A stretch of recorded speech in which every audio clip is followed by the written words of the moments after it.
স্বাগত শিক্ষার্থীরা। দশম শ্রেণীর ক্লাস ইতিমধ্যেই আমাদের শুরু হয়ে গেছে। ব্যাকরণের কিছু ভিডিও দিয়ে তোমাদের সামনে আমি উপস্থিত হয়েছি। স্কুল এখনও না খোলায় আমাদের টেক্সটের পর্ব শুরু করতে হচ্ছে। আজ আমরা টেক্সটের পর্বে শুরু করব আমাদের প্রথম পাঠ্যাংশ জ্ঞানচক্ষু, যার লেখিকা আশাপূর্ণা দেবী। আশাপূর্ণা দেবী সম্পর্কে পরিচিত হওয়ার পর সরাসরি আমরা পাঠ্যাংশে চলে যাব।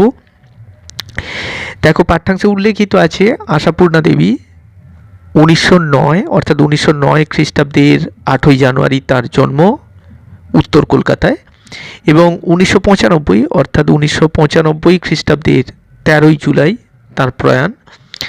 অন্যতম প্রধান বাঙালি লেখিকা, জন্ম কলকাতায়, স্কুল কলেজে পড়ার সুযোগ ঘটেনি। চিন্তা করে দেখো, এমন একজন লেখিকার গল্প আমরা পড়ছি, তিনি কিন্তু স্কুল কলেজে পড়ার সুযোগ পাননি, অথচ অসামান্য সূক্ষ্ম দৃষ্টি, সংবেদনশীলতা ও পরিচিত সমাজের অভিজ্ঞতার মাধ্যমে তিনি বাঙালি মধ্যবিত্ত জীবনকে আশ্চর্য দক্ষতায় তার গল্প উপন্যাসে তুলে ধরেছিলেন। এইগুলি হচ্ছে তার লেখার বৈশিষ্ট্য: সূক্ষ্ম জীবন দৃষ্টি, সংবেদনশীলতা চরিত্রগুলির প্রতি এবং পরিচিত সমাজের অভিজ্ঞতা। তিনি দীর্ঘ জীবনে অসংখ্য উপন্যাস, গল্প এবং ছোটদের জন্য অজস্র বই লিখেছেন। এগুলির মধ্যে উল্লেখযোগ্য ছোট ঠাকুরদার কাশিযাত্রা, প্রথম প্রতিশ্রুতি, সুবর্ণলতা, বকুল কথা, অগ্নি পরীক্ষা, সাগর শুকায়ে যায়, শশীবাবুর সংসার, সোনার হরিণ ইত্যাদি। এই গল্পগুলির মধ্যে যে কথাটি না বললেই নয়, এই যে প্রথম প্রতিশ্রুতি, সুবর্ণলতা, বকুল কথা, এই তিনটি গল্প একসঙ্গে এক সূত্রে জড়িত।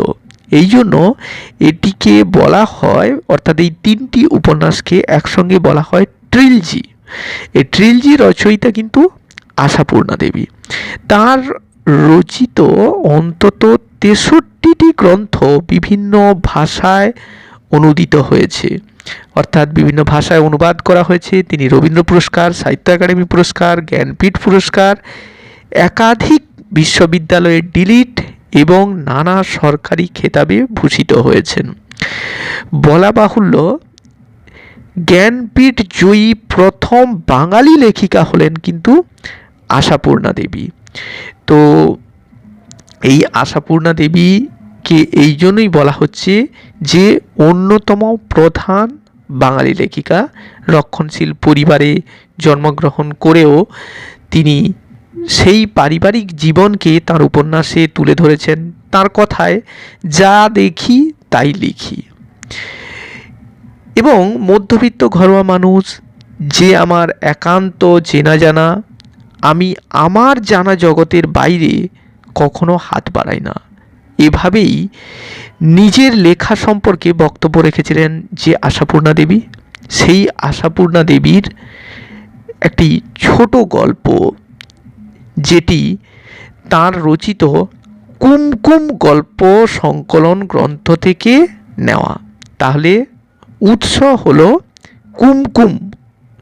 এই কুমকুম গল্প সংকলন গ্রন্থের অন্তর্গত জ্ঞানচক্ষু গল্পটি আমরা এখন পাঠ, আলোচনা এবং প্রশ্নোত্তরের পর্বে নিয়ে নেব।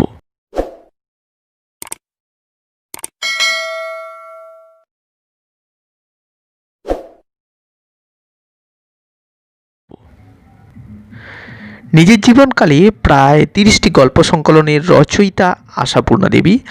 সেই 30টি গল্প সংকলনের অধিকাংশ গল্প, অর্থাৎ ছোটদের জন্য প্রায় 47টি তিনি বই লিখেছিলেন।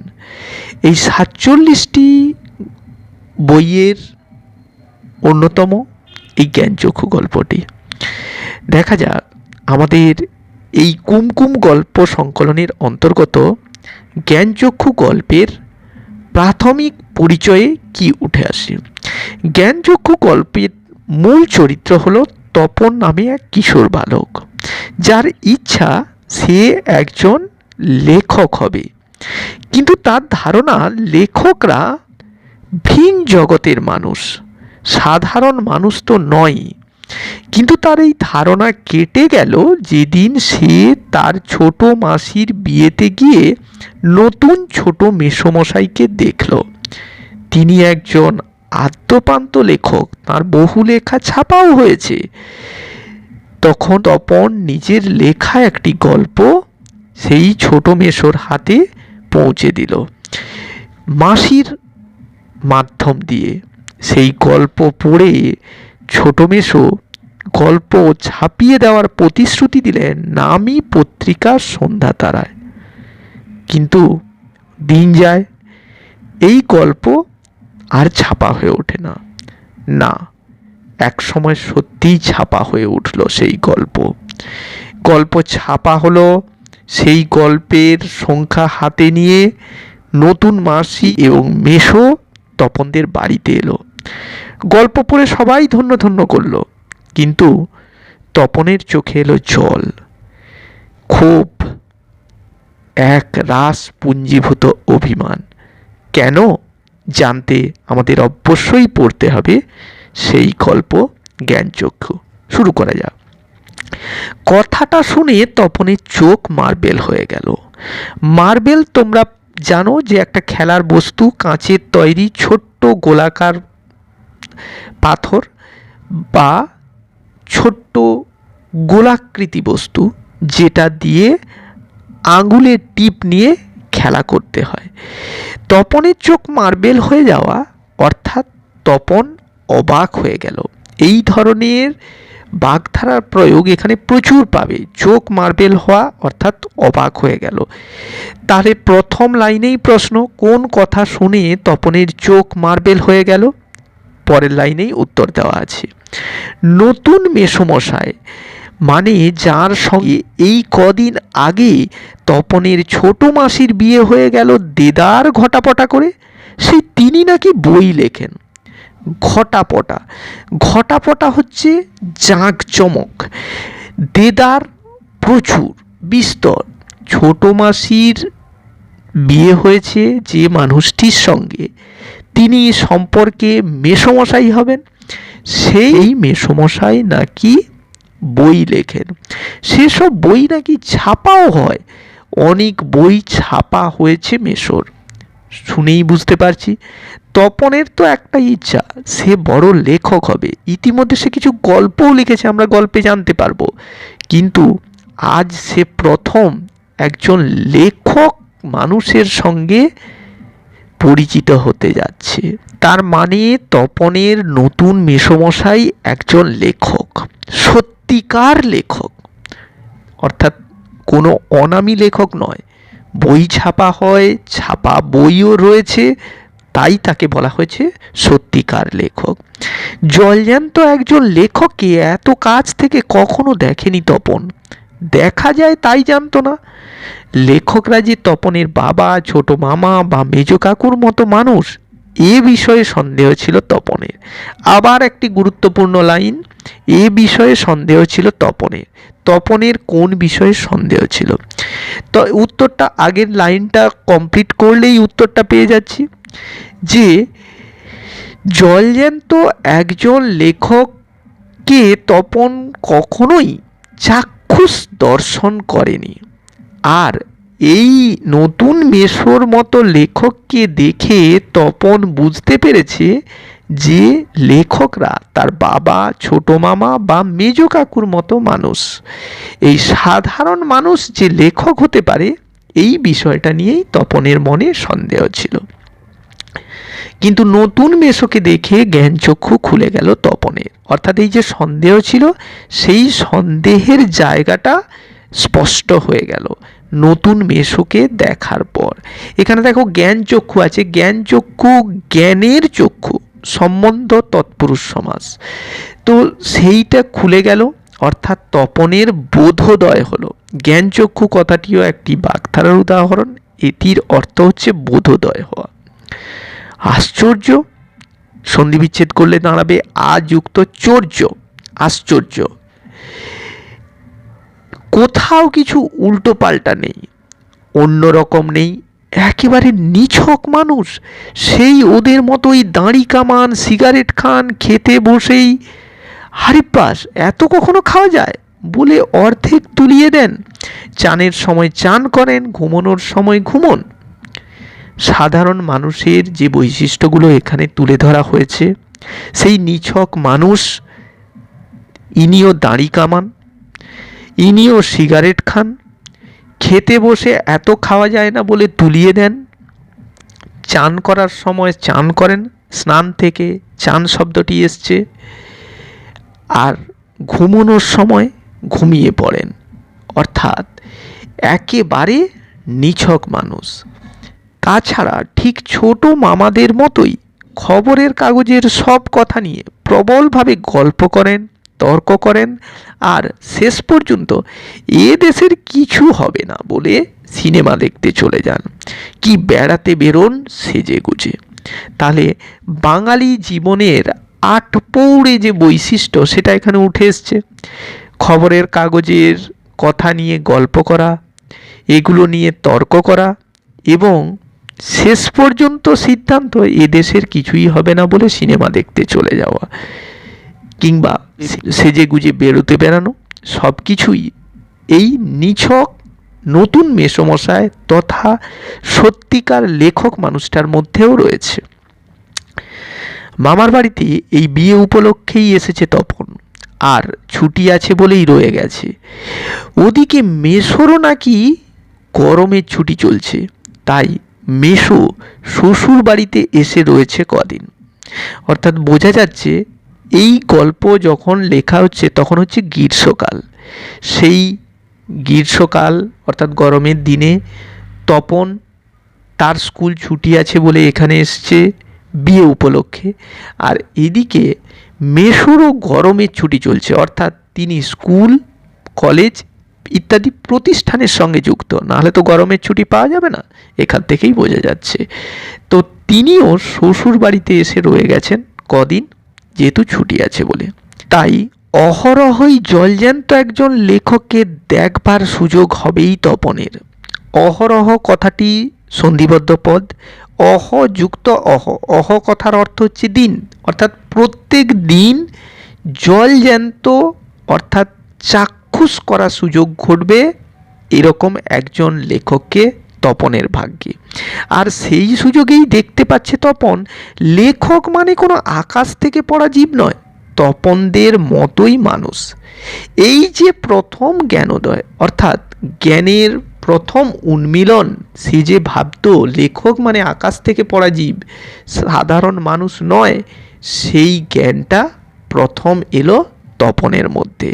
কেন বললাম প্রথম জ্ঞানোদয়, পরে আবার একটা জ্ঞানোদয় তার হবে, তাই জ্ঞানের চক্ষুটা কিভাবে খুলল সেটা আমাদেরকে ভালো করে জানতে হবে। তবে তপনেরই বা লেখক হতে বাধা কি? মেসোমশাই কলেজের প্রফেসর, এখন ছুটি চলছে, তাই সেই সুযোগে শ্বশুর বাড়িতেই রয়ে গেছেন কদিন। এটা আমরা আগেই জানলাম যে উনি কোনো প্রতিষ্ঠানে, শিক্ষা প্রতিষ্ঠানের সঙ্গে যুক্ত। এখন বুঝলাম উনি কলেজের প্রফেসর অর্থাৎ একজন অধ্যাপক। যেহেতু ছুটি, তাই বিয়ের পরে তিনি সেই শ্বশুর বাড়িতেই কয়েকদিন রয়ে গেছেন। আর তপন ওখানে সাধারণ মানুষকে লেখক হতে দেখে সেও সিদ্ধান্ত নিয়েছে যে তার মনের মধ্যে চিরকাল প্রতিপালিত লেখক হওয়ার যে স্বপ্ন, সেটাতে আর কোনো বাধা নেই। আর সেই সুযোগেই দিব্যি একখানি দিবানিদ্রা দিচ্ছিলেন, অর্থাৎ মেসোমশাই দিবানিদ্রা, দিনের বেলা ঘুম দিচ্ছিলেন। ছোটো মাসি সেই দিকে ধাবিত হয়, অর্থাৎ ছোটো মাসি ছুটে গেলেন।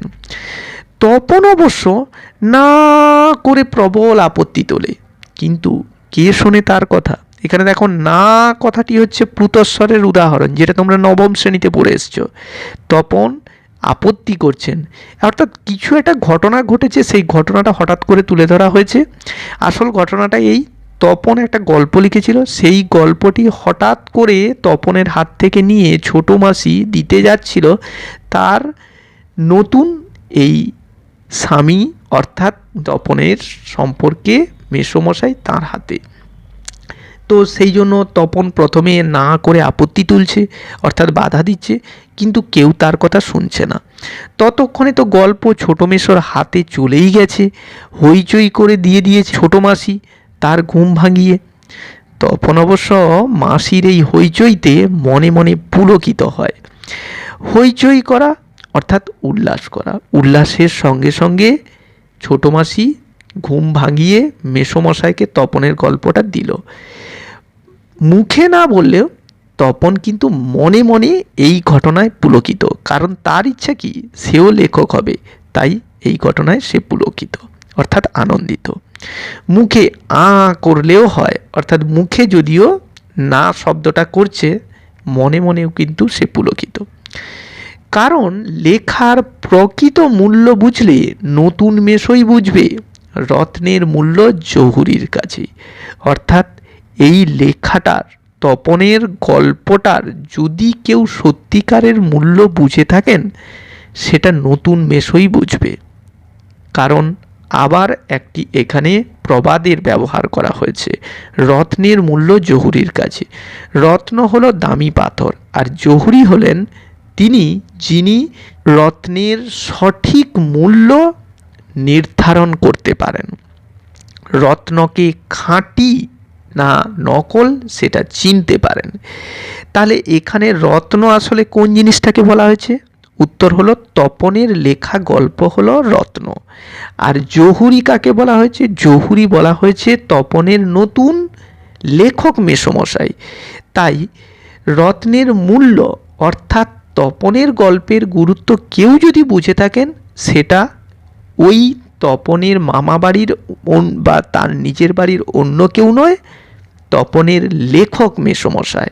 তাই তপনের মনে হয়েছে যদি তার গল্প কেউ বুঝতে পারে, তবে সেটা তার মেসোমশাই বুঝবে। প্রথম পর্ব এই পর্যন্ত থাকুক। 3টে লাইন এখানে সবচেয়ে বেশি গুরুত্বপূর্ণ। প্রথম হচ্ছে, কথাটা শুনে তপনের চোখ মার্বেল হয়ে গেল।